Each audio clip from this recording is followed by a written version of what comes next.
एक गांव के बाहर छोटा सा शिव मंदिर था जिसमें एक वृद्ध पुजारी रहते थे। एक दिन एक गरीब माँ अपने नन्हे से बच्चे को मंदिर के द्वार पर छोड़कर चली गई। बहुत खोजने पर भी पुजारी को बालक के परिवार का कुछ भी पता न चला।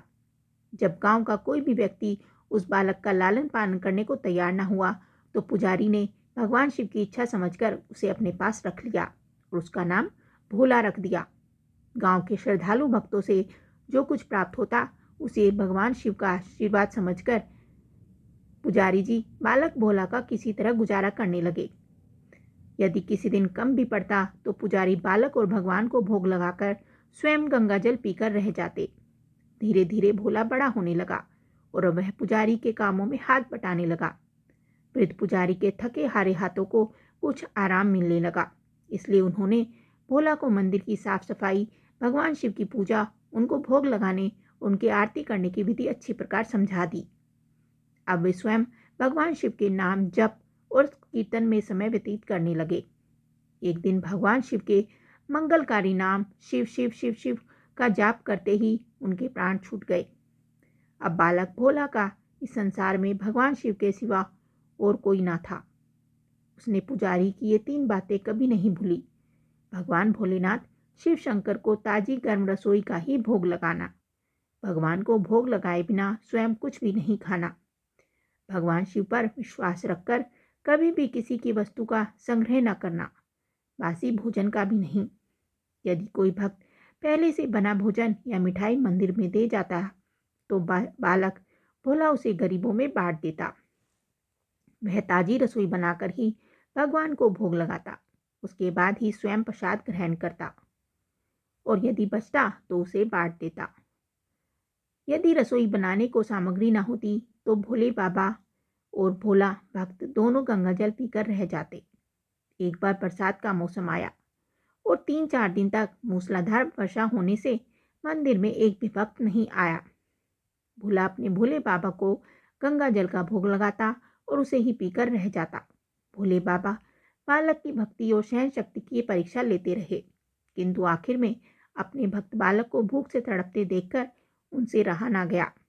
वे सेठ के नौकर का रूप बनाकर हाथ में भोजन सामग्री की पोटली लेकर वर्षा में भीगते हुए मंदिर के द्वार पर आ पहुंचे।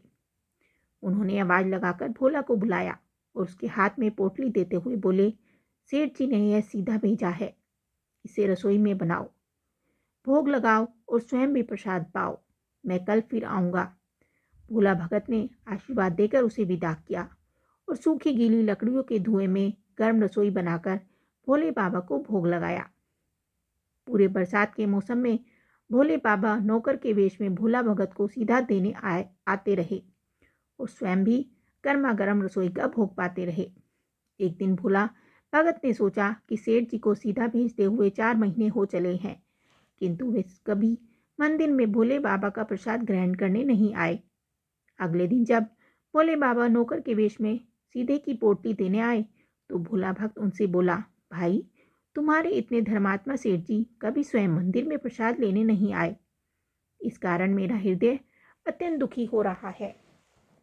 अपने सेठ से कहना कल वे भी मंदिर में प्रसाद लेने के लिए अवश्य आए।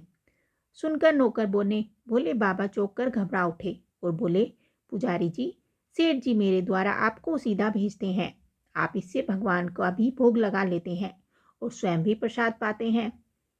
फिर सेठ जी को बीच में बुलाने की क्या जरूरत है, जैसा चल रहा है वैसा ही चलने दीजिए। भोला बोला, ऐसे कैसे चलने दूं? आपके धर्मात्मा सेठ इतने दिनों से सीधा भेज रहे हैं, क्या उन्हें भगवान का प्रसाद देने का अपना कर्तव्य भी पूरा ना करूं? मैं किसी का उधार खाने वाला नहीं हूं। अपने सेठ जी से कह देना कि यदि कल भोले बाबा का प्रसाद लेने नहीं आए तो मैं उनका सीधा लेना बंद कर दूंगा।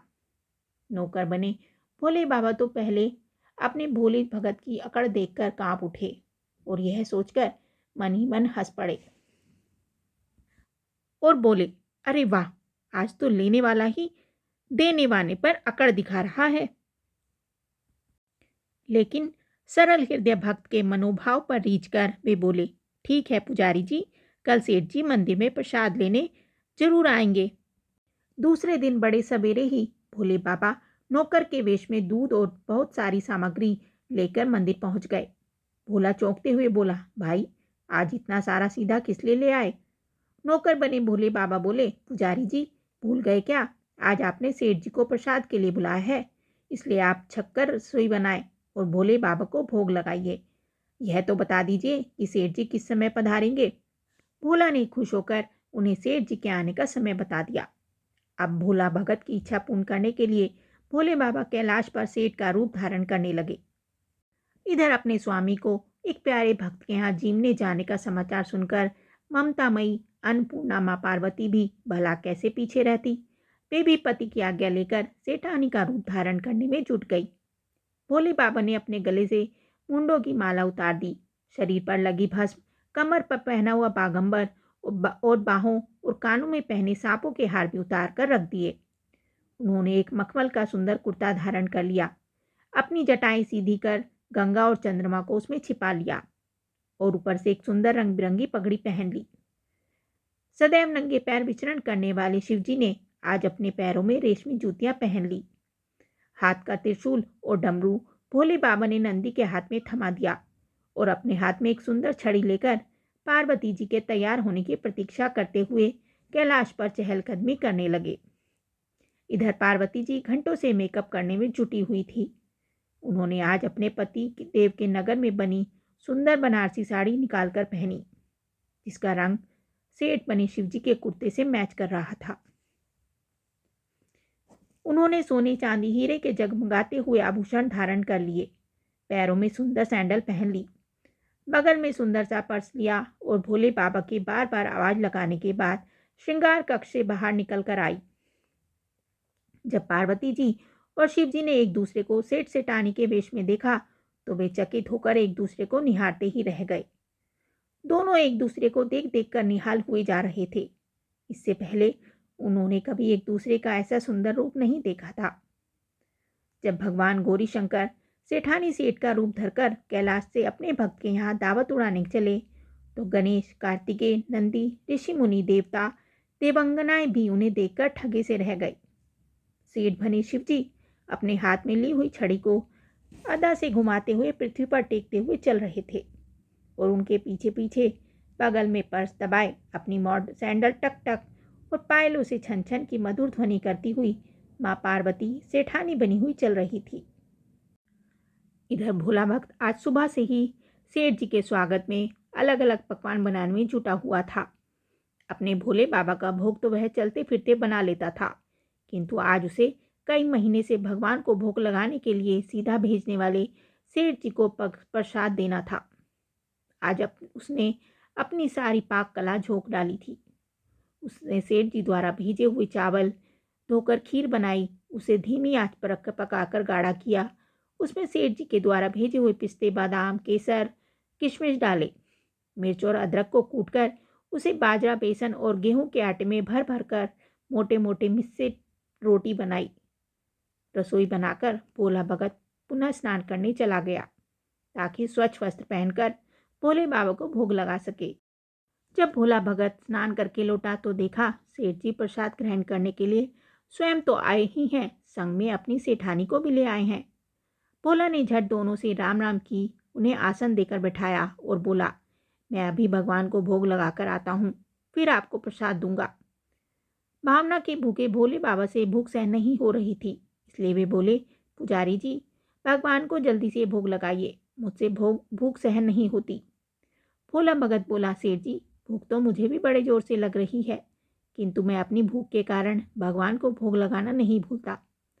यदि दुनिया के सारे लोग इसी तरह अपनी भूख के लिए भगवान को भोग लगाना भूल जाएं, तो भगवान तो भूखों मर जाएंगे।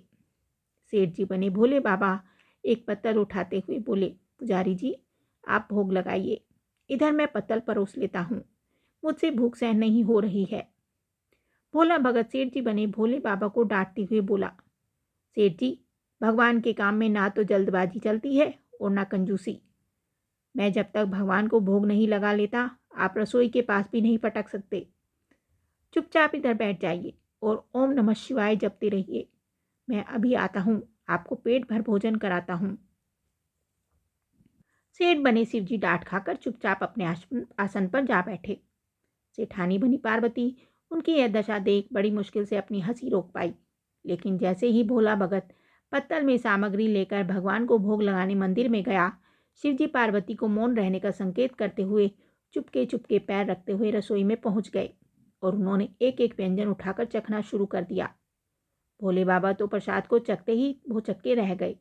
खीर में चीनी की जगह नमक भरा हुआ था, सब्जियों में चीनी भरी हुई थी। जैसे ही भोले बाबा ने रोटी का एक रास तोड़कर मुंह में दिया, वे सी सी करने लगे, क्योंकि रोटी में मिर्च भरी थी। वे सी सी करते हुए उल्टे पैर भाग आए और अपने आसन पर जा बैठे। माँ पार्वती अपने स्वामी की यह हालत देखकर खिलखिलाकर हंस पड़ी। इससे पहले कि भोले बाबा पार्वती के सामने कुछ सफाई दे पाते, भोला भगत ओम नमः शिवाय मंत्र का जाप करते हुए आ पहुंचा। उसने भोग को रसोई में मिलाकर उसे पवित्र बना डाला। फिर सेठ जी के सामने पत्तल परोसकर हाथ जोड़कर बोला, सेठ जी, अब आप जी भरकर खाइए। भोला बाबा तो अभी अभी भक्त की भक्ति से भी जोरदार उसके हाथ की बनी हुई रसोई चख चुके थे, अतः उसे जीमने की बात सुनकर उनके पसीने छूटने लगे। कभी वे भोला का तो कभी पार्वती का मुख दिखने लगते। भोला को सेठ जी की ढील बर्दाश्त नहीं हुई और बोला, सेठ जी, अब क्या हो गया आपको? अभी अभी तो इतनी तावली मचा रहे थे, अब क्यों नहीं जीमते? आप जीमोगे तभी तो माता जी भी प्रसाद ग्रहण करेंगी, उसके बाद मैं भी प्रसाद ग्रहण कर पाऊंगा। भोला की ललकार सुनकर भोले बाबा ने चुपचाप खीर का कुल्हड़ उठाया और सारी नमकीन खीर कटाकट पी गए। कुल्हड़ खाली होने की देर थी कि भोला ने उसे झट से भर दिया। अपने प्रिय भक्त के हाथों परोसे हुए भोज में भगवान को आज दुगना स्वाद आने लगा। भोला परोसता गया और भोले बाबा पीते गए। जगत माता पार्वती भक्त और भगवान दोनों के प्रेम को देखकर मंत्रमुग्ध होती रही। जब सारी रसोई समाप्त हो गई तो भगवान ने एक जोर की डकार ली। भोला को होश आया और बोला, वाह सेठ जी वाह, मैं ही बावला था जो इतनी थोड़ी सी रसोई बनाई। मुझे पता होता कि आपको प्रसाद ग्रहण करने का इतना शौक है तो मैं और भी ज़्यादा रसोई बनाता। भोले बाबा अपने पेट पर हाथ फेरते हुए सेठानी बनी पार्वती जी की ओर मुस्कुराकर देखते हुए बोले, पुजारी जी, मैं इतना रोज कहाँ खाता हूँ, किंतु आज प्रसाद इतना स्वादिष्ट था कि अपने पर वश ही नहीं चला और खाता ही चला गया। किंतु तभी भोला रुआंसा होकर बोला, सेठ जी, वह तो आपने ठीक किया, लेकिन माता जी तो भूखी ही रह गई। ममतामयी पार्वती माँ से भोला का रुआंसा मुख देखा नहीं गया। उन्होंने बची हुई खीर की 4 बूंदें अपने कंठ में टपका ली। भोले बाबा द्वारा भोग लगाने से प्रसाद में अद्भुत अलौकिक स्वाद भर गया था। ऐसी सुगंधित और मीठी खीर चखकर जगजननी आकंठ तृप्त हो गई और उनके तृप्त होते ही सृष्टि का प्रत्येक प्राणी तृप्त हो गया। भोला भगत बोला, सेठ जी, आपने और माता जी ने प्रसाद ग्रहण कर लिया, इससे मुझे अत्यंत संतोष हुआ है। समझ लीजिए, आप दोनों द्वारा प्रसाद ग्रहण करने से मेरा पेट भी भर गया। मेरी तो वैसे भी महीने में 4-4 एकादशी हो जाती हैं, किंतु मैं भी एक दाना ही ले लेता हूँ, जिससे कि भोले बाबा के प्रसाद का अनादर ना हो। यह कहकर जैसे ही भोला ने खीर के पात्र में लगा चावल का एक दाना उठाकर अपने कंठ में डाला, उसकी जन्म जन्मांतर की भूख प्यास मिट गई और समस्त वासनाओं और इच्छाओं की तृप्ति हो गई। उसके ज्ञान के नेत्र खुल गए और उसने देखा कि उसके सामने त्रिलोकीनाथ भगवान शंकर और जगजननी माँ पार्वती आशीर्वाद की मुद्रा में मुस्कुराते हुए खड़े हैं। भोला दौड़कर उनके चरणों में लौटता गया और उन्हीं में समा गया। बोलो हर हर महादेव। ये कथा आपको कैसी लगी हमें कमेंट करके ज़रूर बताएं। साथ ही वीडियो को लाइक करें, चैनल को सब्सक्राइब करें। धन्यवाद।